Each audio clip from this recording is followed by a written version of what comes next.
užsikabinau. Ir užsikabinau labai labai paprastai. Pavyzdžiui, žiūrėjau visas laidas, kokias įmanoma.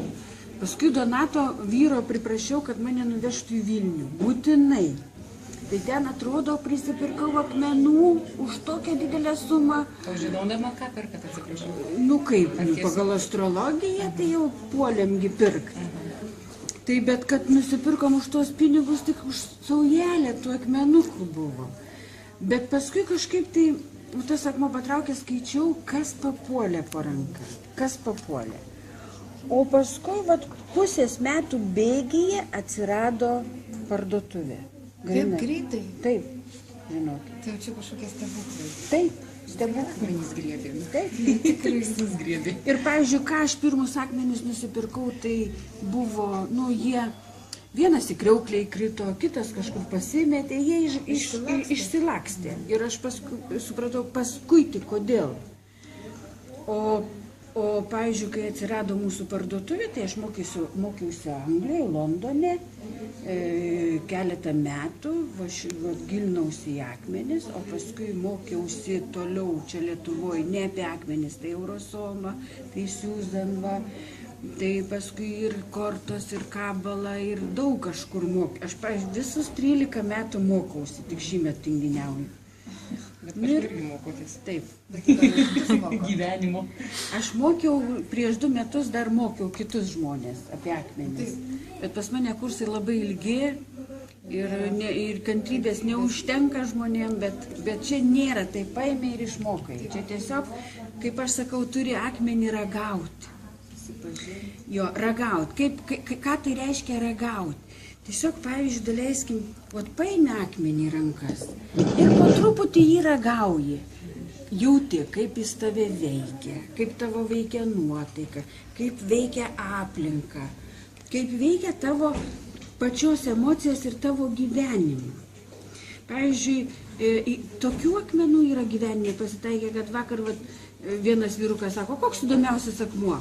Sakau, pats įdomiausias akmuo, kuris padeda su meile sumokėti mokesčius. Jis sako, kažkokia nesąmonė.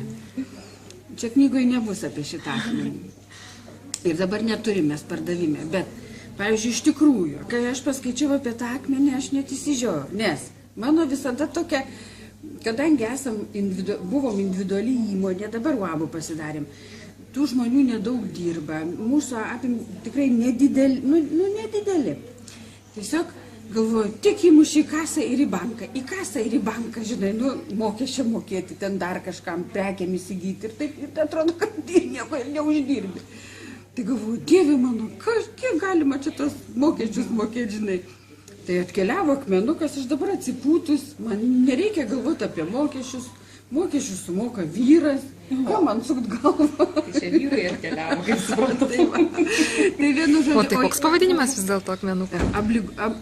Abligonitas. Bus parašyta sekančiai knygoje. Tai. Ne, šitoj knygoje nėra, nes čia vienas iš naujesnių akmenų. Tai va.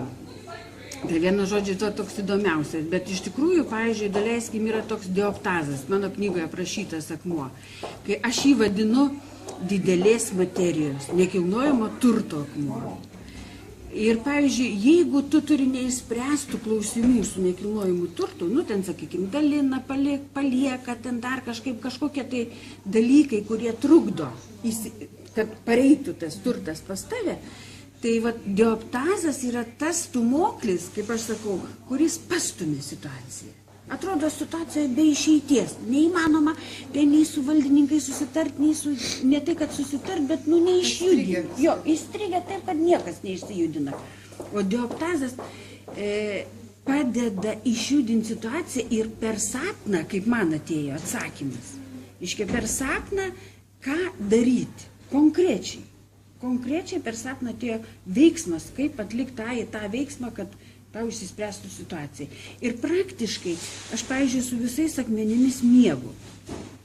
Visai su visais? Kaip, taip, pavyzdžiui, pas mane atkeliauja naujas pavadinimas, sakykime, naujas akmuo, aš atsisiunčiu. Ir tada, reiškia, aš pradedu jį tyrinėti. Ir pirmiausias mano yra, aišku, ranka, rankose, o paskui jau miegojimas su juo. Ir, pavyzdžiui, va dabar paskutiniai akmenys yra tokie, kurie, va, 3 akmenukai, aš jų neimsiu, nes tu filmuoji, turiu tokiai vietai paslaptingai, žinai. Tai labai išpešia į paviršių pyktį. Ir žinoma, pavyzdžiui, nepatyręs žmogus susidūrė su akmeniu, jeigu iš jo peša pyktį, tai sako, koks negeras akmuo. O aš galvoju kitaip. Juk per visą gyvenimą sluoksniuojam tą pyktį savyje. Ir ne visada tas pyktis išeina iš pačių gelmių. Jis tiesiog visiems ten tupi savo ir laukia savo eilės. Tai va šitie 3 akmenys, kurie atkeliavę, tai tokį pykčio uraganą iš manęs išvilko. Bet pykstant, tu esi sąmoningas. Supranti, nėra tas pyktis, jo, tu kontroliuoji tą pyktį ir nesi toks, toks, jo. Ką? Rodo netis. Taip. Ir tiesiog tu supranti, kad va, būtent tas akmenukas iš tave peša tą pyktį. Bet paskui jau jis pradeda, kaip sako, padarė tą juodą Mauro darbą, o paskui jau lygina tavo kelią, žinai. Ir va, vienintelis arba pirmutinis akmuo mūsų parduotuviai, kuris, kaip toj pasakoje, lydekai paliepus, man panorėjus. Va šitaip ir yra. Ir čia ne tik mano nuomonė. Dar jis nėra prašytas tas akmuo, bet vat, lydekai paliepus man panorėjus, vat, bet kokį norą tavo išpildo. Bet prieš tai išvalyti reikia save. Bet, pavyzdžiui, čia tik su manim buvo. Čia, kas turi įsigiję, nes pas mane yra tokia nedidelė grupelė žmonių, kurie taip pat domisi akmenimis ir praktiškai turi beveik panašiai kaip ir aš kolekciją tokią. Tiek pavadinimų, sakykime taip, jeigu galima pasakyti. Tai vat, jiems šito nebuvo. Gal sekantis akmuo ateina, suprantat? Čia tai yra mano individualios patirtis. Kitam gal biškelį kitaip, nes jeigu nesi pasiruošęs, tai iš tave neišpeš. Niekada. Tam reikia būti pasiruošusiam. Suprantat, kad būti sąmoningu ir kažką atlikti vat, būtent čia ir dabar, kaip akmenys vat, daro. Tai vat, rodizitas toks yra akmuo. Rodizitas. Spalva kokia jau? Vos gelsva. O kaip tie nauji akmenys atkeliauja iš viso, man čia labai įdomi tema. Kaip? Nes jūs papasakot, kad atsiranda nauji akmenys, iškyla, kažkur jie atsiranda. Pavyzdžiui, daleiskim, daugelį akmenų yra radę iki 20 amžiaus pabaigos, ne? Randa jį, kaip, tyrinėja, sakykime, ne, ten tie kaip geologai ar jo, taip. Taip. Jie jį ten įvardina, ten nustato kietumą, ten pavadinimą, tą ir aną. Ir, pavyzdžiui, sakykime, būna jau ypatingų kolekcionierių rankose, jeigu jis kolekcionieriui yra įdomus, o jeigu neįdomus, tai jis yra visose tuose mineraloginėse muziejuose. Paskui, kaip jau akmuo yra žinomas, sakykime, pavadinimas, kietumas, spalva, ten kokių jų gali būti ir panašiai. Aš nemoku šitaip kalbėti, man tie dalykai sunku kalbėti. Čia jau mokslininkai šneka. Tai jie paskui, jeigu atsiranda didesnės radimvietės, sakykime taip, tai tada jie pateikia, kaip aš sakau, mum vartotojam. Tie, kurie tyrinėja tą akmenį, tą mineralą, sakykime taip. Pavyzdžiui, toks yra sugilitas. Seniai žinomas ir tikriausiai jūs esat girdėję, japonas rado šitą akmenį, aš nežinau, 1967, aš metų tai tiksliai neatsimenu, bet iš principo kažkaip, kad apie jį niekas nieko nekalbėjo. Kuris rado jį? Japonijai kažkur? Man atrodo, kad Japonijai, kad aš neapsirikčiau, sakykime, net nežinau, kur jį rado, bet žinau, kad japonas. Ir, pavyzdžiui, apie jį niekas nekalbėjo apie šitą akmenį. Visiškai. Po 20 metų atsirado informacija. Jau pradėjo apie jį kalbėti tie žmonės, kurie tyrinėja jį, jo energiją, sakykime, kaip ir aš. Aš, pavyzdžiui, kaip aš sakau, ragauju akmenį ir aš tada rašau savo į kokius nors užrašus, O paskui, kai jau rašau tekstą, nu, sakykime, jau aprašymą, tada aš susirenku iš visų kampelių visus savo pasižymėjimus, ką aš ten susižymėjus. Ir aišku, skaitai tu apie tą akmenį ir panašiai. Ir tada jau kažkas išeina jau apie jį parašyti. Tai va taip ir yra nauji akmenys. Tai va, kai vartotojui, jau pardavėjams, jeigu taip galima sakyti, ateina akmuo į jų lentynas, tai tada mes gaunam katalogą, kad atsirado tokie pavadinimai, tada mes jau jį užsisakom, jis atkeliauja. Pavyzdžiui, jie pirmieji visada yra labai brangus. Pavyzdžiui, aguonos kruopytės kainuoja ir 200 litų, o tokio lygio, bet aišku, jie veikia ir puikiausiai su juo gali jį tyrinėti, ragauti ir kaip nori daryti, žinai. Bet dar reikia ir nepamesti. Nu tai va taip turim viską prisigalvoji, kaip tu jį niekad nepamestumai, žinai, tai va, ir tokiu būdu jie ir atsiranda. Ir pavyzdžiui, daleiskim, 5 metų bėgyje, tai šitiek daug jų yra, kad neklausk. Tot aš, pavyzdžiui, knygą išleidau prieš 2 metus, va, o dar neišleidus knygos jau pradėjo keliauti akmenys. Ir dabar per 2 metus aš esu aprašęs apie 120 naujų pavadinimų, visiškai akmenų. Ir dar visada skoloj turiu, kokie 10-20 pavadinimų aš turiu visada skoloj. Nu, pavyzdžiui, yra akmenys, kuriuos tu tyrinėk, tu juos čiulp, kaip aš sakau, ar tu ten valgyk, ar ten ką nors daryk su jais. Nu, jie neatsiskleidžia ir viskas. Jie tiesiog, nu, tu turi matyti ateiti kažkoks laikas, kai tu, ateina diena, nu, kaip... Poetai yra, mūza atėjo, žinai, tada jau rašo. Taip ir man, šovė į galvą kas nors ir aš galiu minkyt kotletus, man šovė į galvą, aš nusiploviau rankas, palikau kotletus ir einu rašyti. Šitai būna su akmenimis. Ir, pavyzdžiui, daleiskim, ten planuoja rašyti vieną pavadinimą, ten galvoja apie jį, ten skaitai to savo pasižymėjimus kažkokius, tai į visiems kas nors išlenda kitaip ir viskas. Ir čia labai įdomus irgi procesas, rašymo procesas labai įdomus. Nes aš esu nerašys.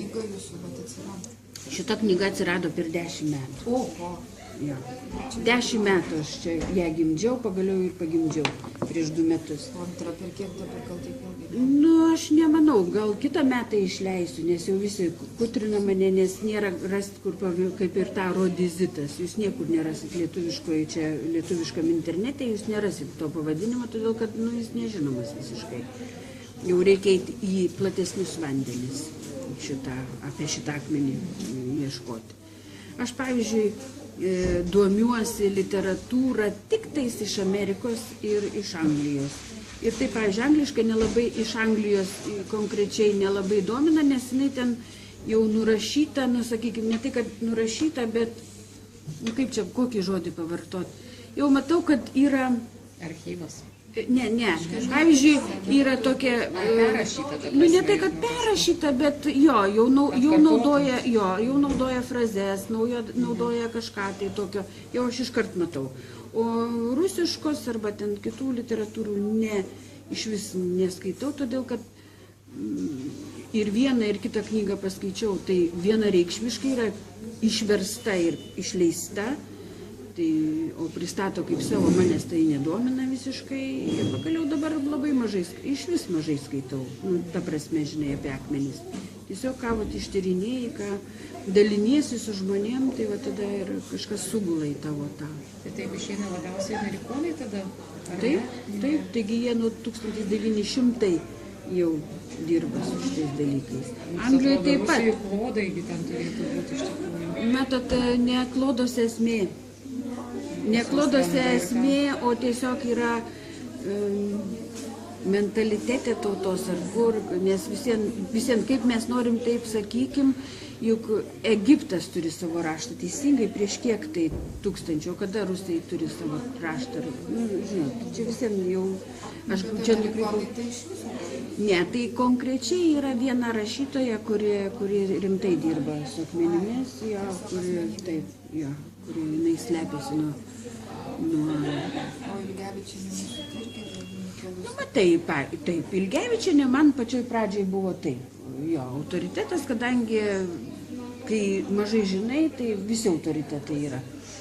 Bet dabar jinai eina per astrologiją, o manęs astrologija, aš žinau astrologiją. Jo, aš žinau astrologiją, tačiau vienareikšmiškai galiu patvirtinti savo asmenišką patirtimi, intuityviai pasirinktas akmuo, tai yra 100% veikimas jo. Jeigu tu pradedi blaškytis, astrologija, taip, Proto pozicijos, tai jo, iš proto pozicijos, tai tu tada nugrybauji ir nugrybauji labai toli ir paskui iš tikrųjų gali nebesuveikti. Visi akmuo veikia, bet veikia, sakykime, 50%, 30%. Prantat?